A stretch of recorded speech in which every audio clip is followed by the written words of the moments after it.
সভাপতি নির্বাচিত হওয়ায় প্রথমেই আপনাকে আন্তরিক অভিনন্দন জানাচ্ছি। আমি আশ্বস্ত করছি যে আপনার এই দায়িত্ব পালনকালে বাংলাদেশ প্রতিনিধি দল আপনাকে পূর্ণাঙ্গ সহযোগিতা প্রদান করবে।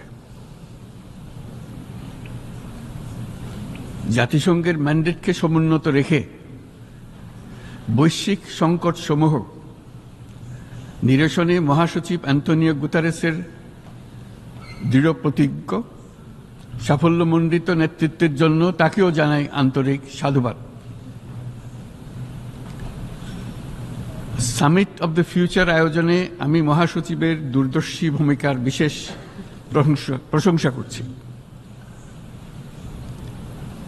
সম্মেলনে যে pact for the future and declaration on future generations সর্বসম্মতভাবে গৃহীত হয়েছে, তা এজেন্ডা 2030 পরবর্তী বৈশ্বিক উন্নয়ন কর্মপন্থা নির্ধারণে বিশেষ সহায়ক হবে বলে আমি মনে করি।